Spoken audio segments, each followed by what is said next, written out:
Tracy and I'm from the Wirral CAMHS Learning Disability team. This is the first of several short videos on the Candid YouTube page. These little videos all link together and they form our Challenging Behaviour workshop. Given the current restrictions and social distancing, we can't deliver our workshops as we normally would. So we really hope this is helpful until we can get going again and meet with you all and start to offer our workshops again. Today we're talking about behaviour and mental health. So thinking about our children with a learning disability and the behaviours that they might display, and how can we understand some of those behaviours in the context of mental health, and recognising actually what can we learn, what can we understand, and how can we approach this and be helpful. So just a little bit of background information really. Obviously, normally we'd be sat together, we'd be chatting and getting to know each other a little bit. So I've put on there, which is my pen picture, if you like, a little bit of information about me by way of an introduction, and so you know who's talking here in the background. We're a specialist multidisciplinary children and young people's learning disability team, and we offer holistic, child and family-centred behaviour assessments and interventions. So in the meantime, we're trying to support our families in the best ways that we can through telephone or video conference, by sharing resources and helpful information, and offering to deliver our workshops in this way. This is the first of several short sessions really. So again, what would we normally be doing today? We'd be having an introduction and getting to know each other. We'd start by thinking about actually what do we mean by challenging behaviour? So what does that mean? What are these behaviours that challenge? We'd spend a little bit of time getting to understand mental health issues for children with learning disabilities. Thinking in terms of the so what part, I guess, really, the reasons for the challenging behaviour. So we might refer to that as becoming a behaviour detective. So really kind of digging down, understanding what's happening, what does it mean. Once we have that understanding, we can start to put in place a positive behaviour support approach. We'll be learning a lot more about that in further sessions.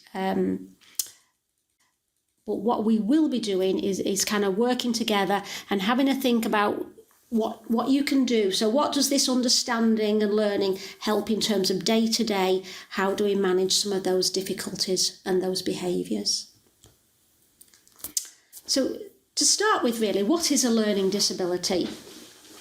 Well, what we know is a learning disability affects the way a person learns new things throughout their lifetime. It affects the way a person understands information and how they communicate. So this means they're going to have difficulties in these areas with regard to understanding new or complex information, learning new skills, and coping independently. There are around 1.5 million people in the United Kingdom that have a learning disability. And that varies from a mild to moderate disability to those young people with a more profound or multiple learning disability, which impacts on all areas of their life, really. We know that the figure's increasing as well for a number of reasons. And then what is mental health?